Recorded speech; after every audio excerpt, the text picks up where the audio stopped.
You have no idea how many. You have no idea what's coming. We smell Christian blood. We are waiting for our day. And when the call is given, millions of us will be released. And they looked at me and said, you believe in revivals and you believe in Pentecost and the power of God. You believe in all that. We believe in the Black Awakening.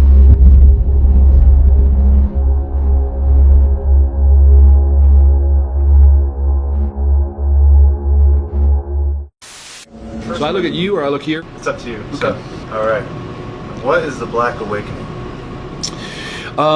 It's related to the red horse prophecy in Revelation. It's related to 2 Thessalonians 2 when it says about the day of the Lord, the parousia. That day will not occur until the apocalypse of the Antichrist and the apostasia, the word rebellion or revolt. That's all really defined in the prophecy of the red horse. But here's where the term came from and why I used it purposely. When I started dealing with ritually abused individuals, and then we dealt with military-oriented, highly trained, programmed shooters and assassins inside of them. When we began to deal with them, I dealt with someone from Fort Bragg for quite a while and a few others. We were sitting in a lake, Conneaut Lake. They reached over and ripped open my shirt to see if I was wired, if I was wiring and recording them. And they were the most sophisticated satanic warrior type person. They knew 5-6 languages. They knew the ancient twilight languages. They knew how to conjure. They knew how to use Belteshazzar, Okwam, all these old Pictish languages of the Druids to summon. They are the real Luciferian. They've been through many human sacrificial things. So they sat there to tell me some of those things, what they've been involved with, how they sacrifice a human. I'm listening to all this stuff from them. And then they said to me, you have no idea, Russ, how many of us there are out there, how many satanic they use the term chosen ones. You have no idea how many. You have no idea what's coming. We smell Christian blood. We are waiting for our day, and when the call is given, millions of us will be released. And they looked at me and said, you believe in revivals and you believe in Pentecost and the power of God. You believe in all that. We believe in the Black Awakening, a multi-continental release of power to activate the program demonized, where they've weaponized the demonic powers to these super soldiers. Are they waiting for a specific time to unleash their power? Yeah, they are, because they have to do it at the moment the Antichrist is, like you read in 2 Thessalonians 2, that it's caught the echo, the restrainer is holding back the apocalypse of the Antichrist, the unveiling in his movement. So right now he's held restrained. Soon as he who restrains is removed, soon as that occurs, we have White Horse, the release of the Antichrist. Instantly, we have the release of the red. It says the whole earth. Arene, peace is taken from the whole earth, and all of a sudden, it doesn't give the details, but all of a sudden, on a global scale, people are released to begin to, and the Greek word is sphadzo, slaughter, begin to slaughter people.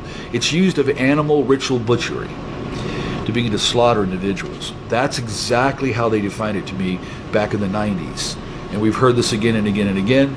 So that scenario fits the Masonic version of Chaos Before a New Order. It fits Father Meridon from the Cathedral of the Black Goat, his book, The Devil's Bible. It fits that scenario too.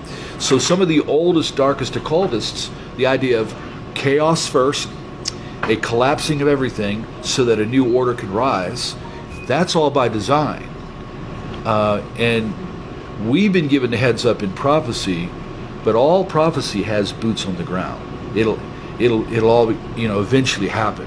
So I do believe that millions and millions of these trained, programmed, altered, demonized super soldiers, whether we want to say it or not, they believe they're being raised to help bring the Antichrist in. When I was in England just a few months ago, their top guy that deals with SRA, Wilfred Wong, 25 years. So first time I meet him, I pull him aside and I said, listen, you've been doing this 25 years, yeah? I said, you know all about programming and demons, all that? Yes. I said, I looked right at him and I said, Wilfred, why are they here in England? Instantly, he said, they are here to collapse our government. They are here to help bring in and usher in the Antichrist and a new order. He didn't know. He already knew. That's true in Germany when we were in Germany, when we went to Wedelsberg Castle. That's true in Poland when we went there. That's true in Switzerland. It's true in Canada. So when we talk about our research in 38 years worldwide, there may be well over 100 million generations of them, and if even half, or even if 10% were intact, like say the United States, remember the shooter in Vegas? Look what he did. Look what that guy did. Okay, notice what would happen if 10,000 of them, or like Colorado Holmes, or like Jared in Arizona, what if 10,000 of them were released in 1 week? That's their plot and plan, and biblical prophecies ahead of that to say here is what is going to happen, and from that a global monetary collapse, and from that's all that chaos is coming. So Revelation 13, a whole new order with the Antichrist can come. Wow. Scary stuff. Yeah. Can be. It's scary for the world. For us, yeah. We know no matter what. Yeah. Bolden with the Holy Spirit. Yeah. So next question.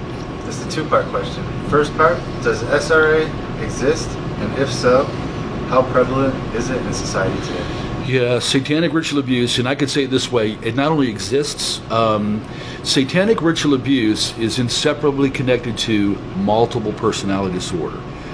All of society knows since the late 70s, and even DSM-3, DSM-4, those are the diagnostic manuals for psychology. They all know that all of a sudden, multiplicity started showing up everywhere. They call it DID now. So the secular world, they're registering, millions coming in for diagnosis on that. Now, they don't know how to handle the satanic side. So I'm going to tell you just straight out, after 38 years of dealing with it, not only is SRA real here in the United States, that there are millions of victims by design, that there's now generations of them.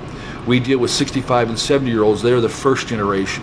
Then we go to 40-year-olds and 20-year-olds. I got 8-year-olds and 12-year-olds we're dealing with. Because if you don't stop this somewhere, they do it to the next generation. That's by design. That's the way it's supposed to be for them. So, but it occurs in selection. It's generational. It caused and it's simply to say that they bring a lot of trauma to the child to cause split in personality, so that they can demonize and or begin to program. You're going to be a witch. You're going to be a conjurer. You're going to be a program shooter. All kinds of these things happen.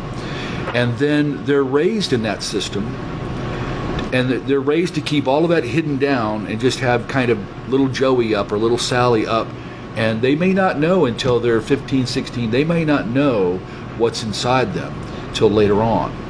But millions have already showed up at psych wards all across America since the late 70s to this day. We look at a child and automatically we're going to protect them, save them, guard them, whatever it takes. They look at a child, they'd eat it alive, they'd destroy it, they'd torture it. You got to remember, that's their nature. And so if they could show more of their nature to a defenseless child, they love that. That's why some rituals are called demon revels or satanic revels. The younger the child, here's exactly what dark undergrounders have said to me, the younger the better, and we never kill them right away. We prolong the torture. Why? Because we have to raise the energies, the terror, the fear, and then little by little letting some blood out, because blood is and all that torment. It's like, think in terms of rats and garbage. Smelly old garbage draws the rats. A ritual with all that torture, with all that pain, ultimately prescribed by the demons in the first place, it draws them. And once they begin to open the blood gate, that's what they attach to in the context ritual. Then when a child or a human is killed, that's when the demons are released to the practitioners. So it's all about their unsatiable hatred of God. Anything they can do to harm humanity, harm innocence as an attack on God in a sense, There's no question. In their nature, they don't shed a tear. They don't have any mercy. So they'll harm, and they love that as part of the entrance to come into the side. Here's the other side of it. We've been to Canada, Scotland, Geneva, Switzerland, Germany, Poland. They're all over there. We just got back from Scotland, UK, and we met one of the guys there, one of the leaders in the whole nation on the subject, and same issue. It stems from the original Nazis creating a master race. Wherever the Nazis went in the early 50s, rat lines all around the planet, wherever you see them going to escape, then you see the rise of SRA. So we need to rename this. SRA that's the tools to hammer this in and to augment these people and to bring the demonization and to create them. But really it is part of the master race development that started back in the late 30s, and Himmler's goal was to create 200 million of them. That was his stated goal.